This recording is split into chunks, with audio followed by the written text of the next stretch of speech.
YCP హయాంలో తిరుమల లడ్డు ప్రసాదం తయారీలో ఉపయోగించిన నెయ్యి కల్తీ జరిగినట్లు నిర్ధారణ అయిన నేపథ్యంలో AP deputy CM Pawan Kalyan ప్రయాచిత దీక్ష చేపట్టారు. గుంటూరు జిల్లాలోని నంబూరులో ఉన్న శ్రీ దశావతార వెంకటేశ్వర స్వామి ఆలయానికి వెళ్లి దీక్ష తీసుకున్నారు. తిరుపతి లడ్డు ప్రసాదం అపవిత్రమైన నేపథ్యంలో క్షమించమని వెంకటేశ్వర స్వామిని కోరుతూ ఆయన దీక్ష మాలాధారణ తీసుకున్నారు.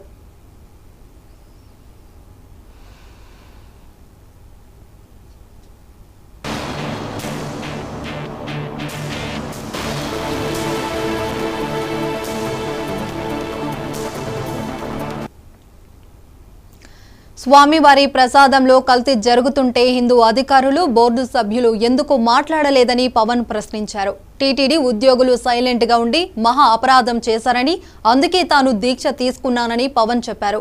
ప్రభుత్వాలను నిందించడానికో రాజకీయ లబ్ధి కోసం కాదని ఆయన క్లారిటీ ఇచ్చారు.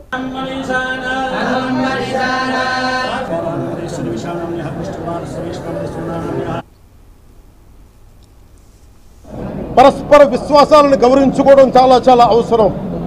ఇది అందరికీ తెలియజేస్తున్నాను. ఇది దోషులకి కఠిన శిక్ష పడాలి. అలాగే ముఖ్యమంత్రి గారికి కూడా నేను తెలియజేసుకున్నాను. చంద్రబాబు నాయుడు గారికి కూడా కేబినెట్ మీటింగ్ జరగాలి, అసెంబ్లీలో చర్చ జరగాలి. అసలు టీటీడీ ట్రస్ట్లో ఎన్ని అవకతవకలు జరిగినాయి, దీని మీద కూలంకషంగా దీని మీద చర్చలు జరగాలి. అలాగే నిన్న అందరూ మీడియా పెద్దలు కూడా అడుగుతా ఉన్నారు, అధిపతులు పత్రికాధిపతులు కూడా అడుగుతూ ఉన్నారు, మీడియా వారు కూడా అడుగుతున్నారు, దీన్ని సీబీఐకి తీసుకెళ్లాలా లేదా అనేది. అది గౌరవ ముఖ్యమంత్రి గారు నిర్ణయం తీసుకోమని మీరు ఏ నిర్ణయం తీసుకున్నా కేబినెట్ మీ వెనకాల ఉంటుంది ఉంటారు. ఇది ఇక్కడతో ఆగాలని మనస్ఫూర్తిగా నేను కోరుకుంటున్నాను. అలాగే 40 సంవత్సరాలుగా కర్ణాటకలోని గీ కంపెనీకి ఇస్తూ ఉన్నారు. 15,000 కేజీలు అవసరం అవుతుంది నెయ్యి, మనకి స్వచ్ఛమైన నెయ్యి. అలాంటిది వీళ్ళు 1000 రూపాయలు కొన్నదాన్ని వీళ్ళు 360 రూపాయలకే వస్తుందని చెప్పి ఎవరో మిడిల్ మ్యాన్ వచ్చి చెప్పారు. ఆ మిడిల్ మ్యాన్ ఎవరు?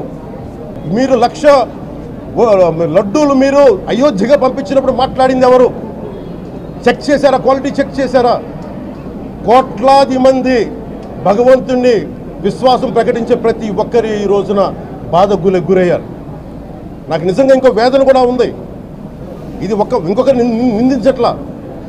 తిరుమలలో ఉండే ఇంతమంది సేవ చేసుకునే వ్యక్తులు కానీ మీరందరూ హిందువులే కదా. మీరందరూ టీటీలో ఉండే వందలాది మంది ఎంప్లాయీలు, ఉద్యోగులు, వేలాది మంది ఉద్యోగులు, మీరందరూ ఏం చేస్తున్నారు?